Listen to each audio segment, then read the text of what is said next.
On this episode of RevTalks, we're joined by Marjorie Ivey, founder of ServoiceX. How are you doing today, Marjorie? I'm doing well. Thank you for Awesome. this opportunity. Yeah, for sure. Thanks so much for jumping on. And can you give us a high-level overview of Servoice and what you guys are building? So ServoiceX is it sounded like a AI receptionist, but what it does is it's like a AI assistant to a business operator. It takes calls, it parses the leads or the lead information, and then this operates for 24 hours.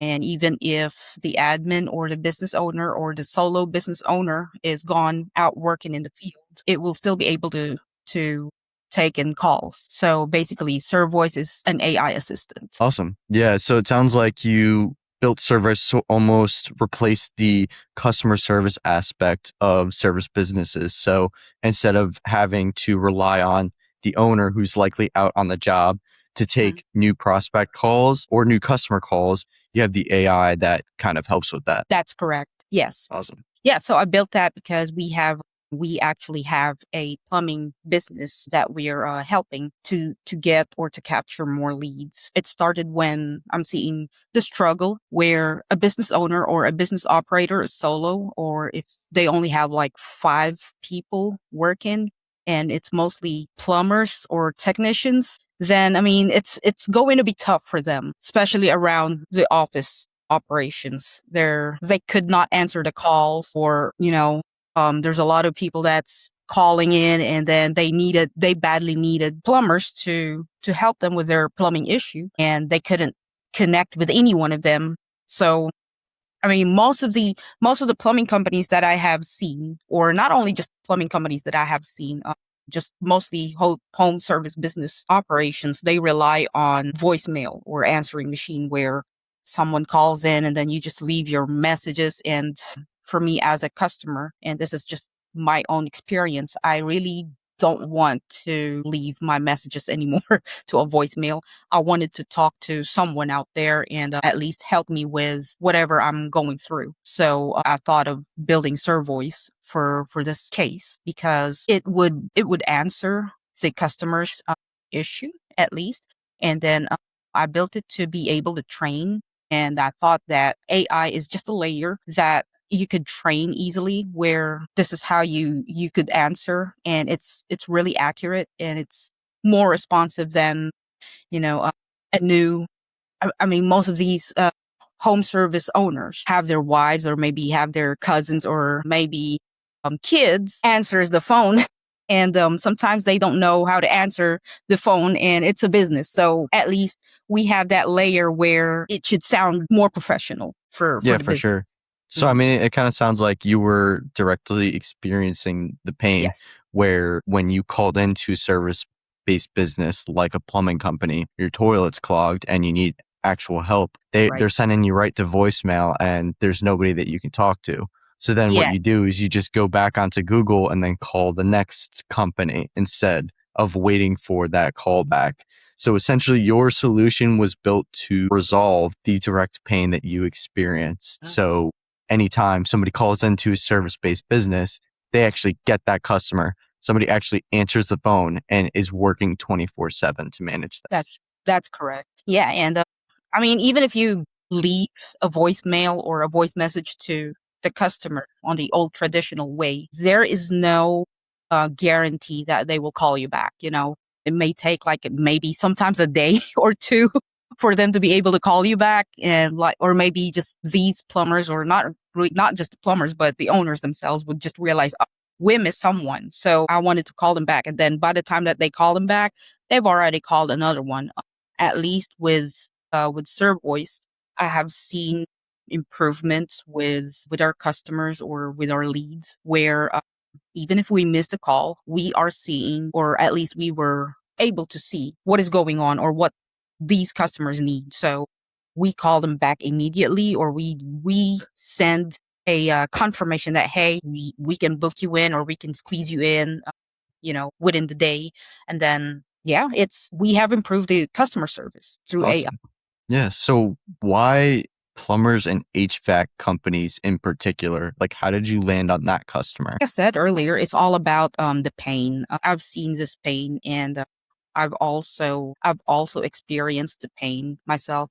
I'm a customer, and we had clogged toilet. We had a clogged toilet, or we had a clogged bathroom where it, it was raining, and we don't know who to call. And when we did this Google search, nobody's responding. Or sometimes when you get someone on the phone, they were very snobbish, or it's like they don't want to talk to you at all. So that's what I was thinking. Well, why not try to revolutionize customer service, especially around this particular market? Because I'm not saying that everyone is like that, or most of the customer service of these home service businesses, or busy home service based businesses are snobby, but you are. I mean, I am a very impatient. I guess I am impatient with my issue. I needed my bathroom to be fixed, and of course, I can pay. I could pay. But if I'm seeing this kind, or I mean, if I am experiencing this kind of customer service, then it's kind of like, okay, I'm going to be turned off. I may never wanted to talk to them. So anyway, the reason is also because my husband and his family has a plumbing service company, and I thought of helping them, and it's pretty doing well.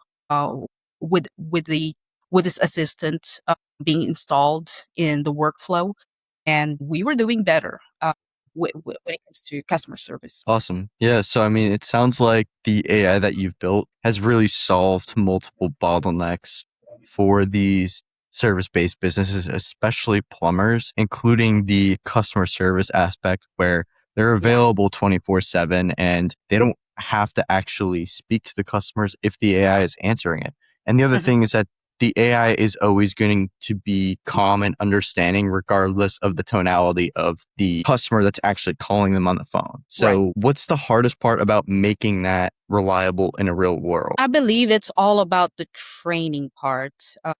I don't want it to be, I don't want to be technical, but it's all about the reliability of how the AI would answer the call. So there was a time, or it's not really, that was already resolved, but there was a time where it kind of like hallucinated, and I was very worried about the hallucination. I mean, most of the on the technical world, or most of the people on the tech side, they are aware of the hallucinations. But if you would train the AI properly, and you know what it needs to be, what is the output, then, or if you could control the output, then the AI is pretty good to go. And there were actually some customers, or they're not even. I don't think they are even customers, but they would like to make sales. So there are sales folks that would, or a sales team that would call our company, and then they'll just ask anything under the sun. And I have seen some crazy, silly questions out there where it's not even really related to the pipe or the plumbing side. But I was very impressed with how the AI answered in a professional manner. And even if that person tried to curse the AI, it wouldn't get hurt. And I think this is really great because, for example, I also have a customer service experience. I took calls in the past. I was a customer service representative in the past, and I get stressed out with people who calls in, and then they curse you. I mean, it's not my fault, but then at the same time, I understand what these folks are going through. They are very frustrated with the issue. It's not on the customer service, or on the person that's answering the phone call, but it's just how the service was being delivered. So adding the AI was really super meaningful, or very helpful. And I think the challenge was that sometimes there were people who are kind of, they're not used to how the AI would sound like, or there are some people who would think, oh, am I really talking to an AI, or am I talking to a person? Because my AI doesn't sound like it. It sounds like you are talking to a person, or a human being themselves. But the challenge was that if they're older, or if there were also people that just do not want to talk to the AI, or I really don't know why, but I guess that's just me. That's just my thought. But yeah, those are the only challenges that I've seen so far. Yeah, for sure.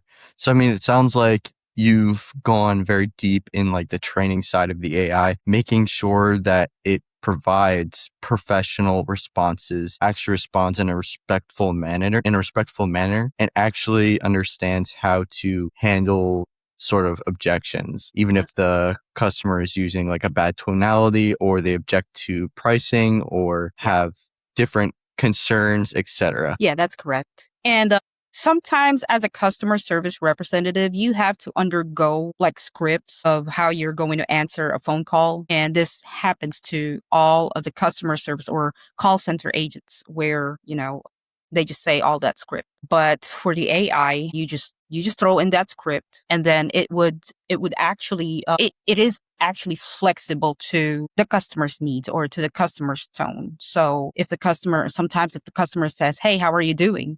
This AI would also say the same thing, that, "Hey, I'm doing really well. How about yourself?" So it's like it's trying to at least try to feel like you are still human. You're still talking to a human being, or your needs are being met as a customer. So Okay. I was very sensitive about that, and I was very careful about that, curating the whole script for the AI, so that at least, even if I am not there, or even if the customer service representative doesn't answer the call themselves, at least we were able to deliver that service to you or to the customers as soon as possible.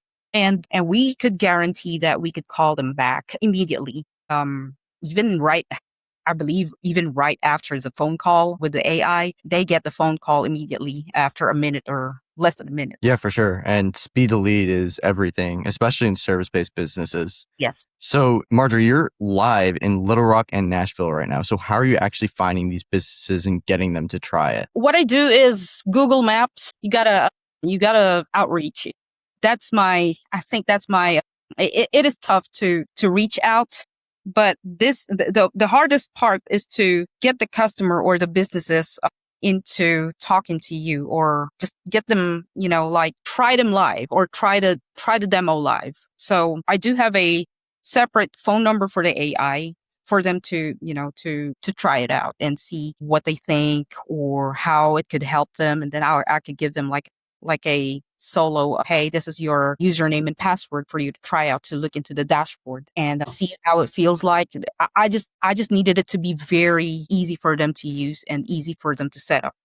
So for the leads, I had been looking around Google Maps, and my target users are mostly customers, or businesses that's solo operators or with a maximum of 5 people. So at least I could see them on on the Google Maps itself.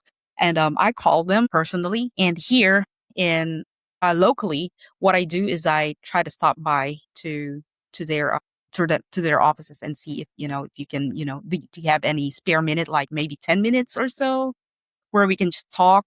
And then I'm also a member of one of the chamber offices here in the local area. Awesome. Yeah. And so, what does the rest of 2026 look like for ServoiceX? I will be adding more features for ServeVoice. So my intent is to create like an operator, or it's going to be an assistant to every business owner.